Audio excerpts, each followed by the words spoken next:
Before we go any further, if you haven't done so already, this would be a good time to go to the Ubuntu website, which is ubuntu.com, to download the ISO file that you'll need if you plan to install it as a guest operating system. On their homepage, along the top, select Desktop. Then click on Download Ubuntu. The one you'll want to download is Ubuntu 16.04.3 LTS, which is their newest long-term support release of the operating system. So select Download. On this page, if you scroll down, you have the option to contribute to Ubuntu, or you can select Not Now, Take Me to the Download. When the prompt comes up, do not open it. Depending on which browser you're using, you'll want to save the file to your preferred location. I'll now show you how to create the guest operating system. Since this is a beginner's guide, I'll attempt to simplify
the so I'll select Ubuntu 16 Virtual Hard Disk Now is selected.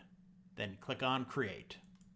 You'll now be asked to choose the type of file that you want to use for the new virtual hard disk. In my past experience, I find that VirtualBox disk image works great. Make sure that one is selected and click on Next. On the screen, leave it on Dynamically Allocated so the guest operating system will not use the space on your physical hard drive until it needs it. Select Next. The screen lets you decide the file location, which you shouldn't need to change. You can also select the size of the virtual hard disk to determine how much of the data from the virtual machine will be stored on your drive. Depending on what you plan to use the guest operating system for, will determine the size that you select. I plan to use Ubuntu every now and then for random testing, so I'll just leave it on the default of 10 gigabytes. If you plan to use Ubuntu quite a bit, you may want to increase the size to 15 to 20 gigabytes to be on the safe side.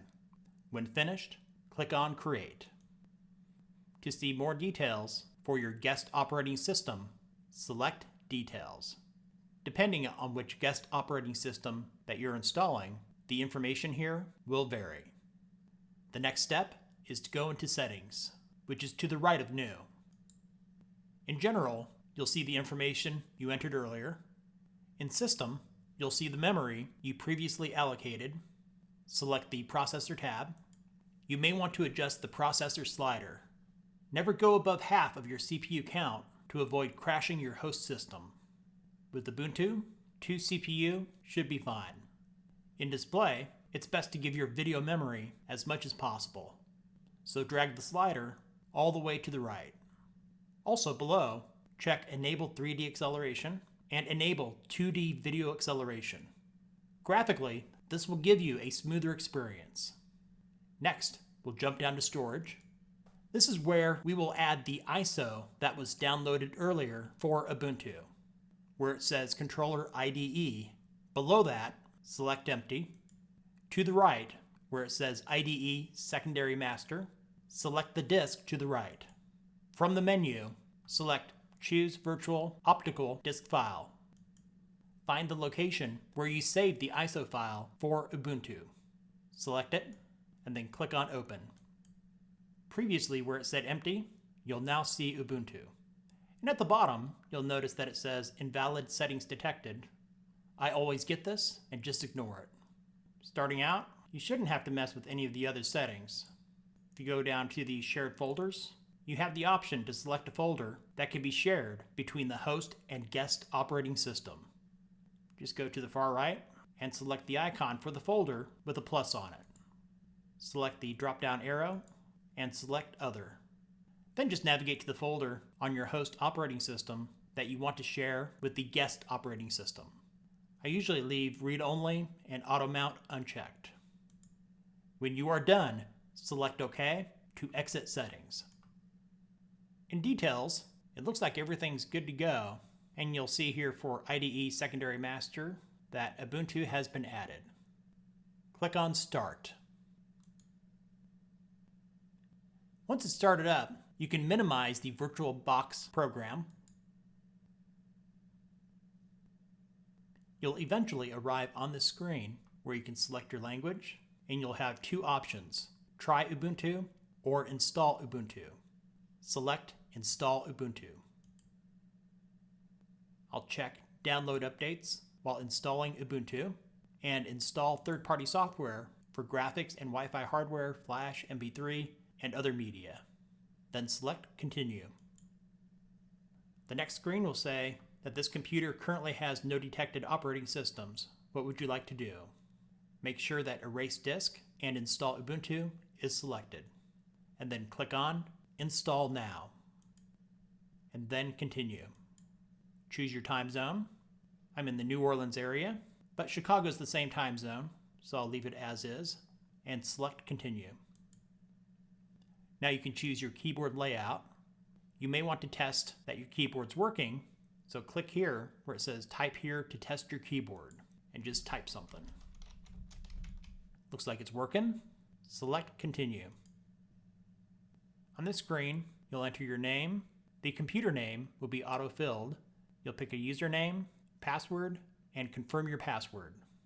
You can choose to log in automatically or require a password.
then select Continue.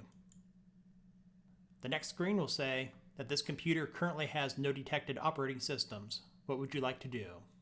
Make sure that Erase Disk and Install Ubuntu is selected, and then click on Install Now, and then Continue. Choose your time zone. I'm in the New Orleans area, but Chicago's the same time zone, so I'll leave it as is, and select Continue. Now you can choose your keyboard layout. You may want to test that your keyboard's working, so click here where it says Type here to test your keyboard, and just type something. Looks like it's working. Select Continue. On this screen, you'll enter your name. The computer name will be auto-filled. You'll pick a username, password, and confirm your password. You can choose to log in automatically or require a password to log in. When you're done with that, select Continue. Then you'll be greeted with the screen that will welcome you to Ubuntu and install the operating system. This process can take several minutes, so instead of sitting here watching the install process, I'll meet you on the other side. When it's done installing, it will say that installation is complete and you need to restart your computer in order to use the new installation. Select Restart Now. And now it's booting up.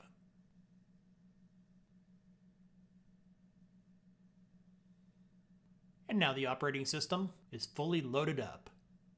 Now for a few quick tips to get you started with Ubuntu. You can resize this window to your liking by selecting the sides and the corners and just drag in and out. You could select the full screen icon here at the top to have it fill your screen, but you're still left with a white bar here at the top. But if you want true full screen mode, go to View in the toolbar and select Full Screen Mode. The shortcut keys to go into full screen mode are Host plus F. And you'll probably notice that you don't have a host key on your keyboard. The right control key on your keyboard is the host key by default. So let's jump into full screen mode and tick this box to have it never show this message again. Then switch. Along the left side is the Unity launcher, where you can get quick access to search your computer, files, along with other pre-installed programs like Firefox and LibreOffice.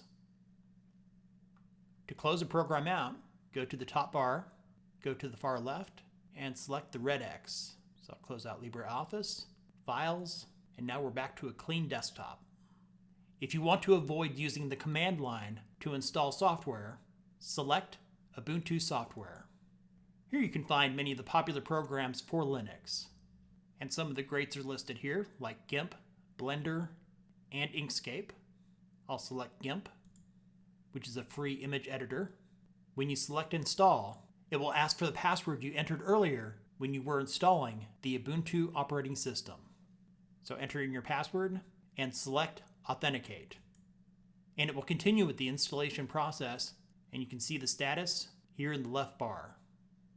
Now that GIMP is installed, you can launch it just like any other program. And that's it for my quick tips for this video. Hopefully they help you out while exploring Ubuntu. When you're ready to quit your Ubuntu session, select the settings icon in the upper right and select Shut Down. It will ask if you're sure, select Shut Down again. The Shawn Mendes Verizon Up concert was surreal. Why the Yusuf sisters chose Verizon. We were Right in front of me. Front row. I'll never forget that day. The network more people rely on gives you more. Like big savings on our best phones when you switch. That's Verizon.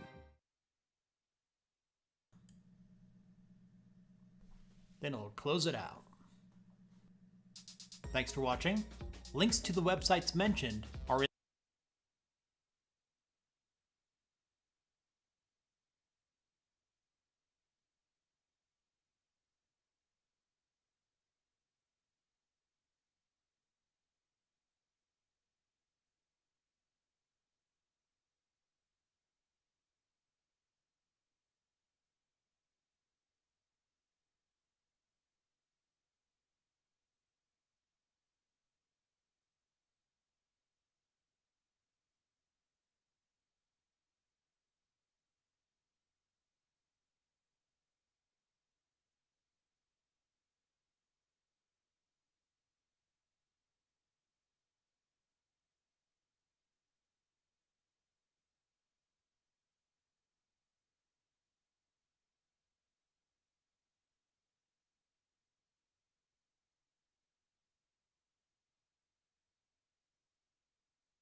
going to restart the computer, so just push enter. Ignore the thing about the floppy disk. So once again, we want to boot from the CD-ROM.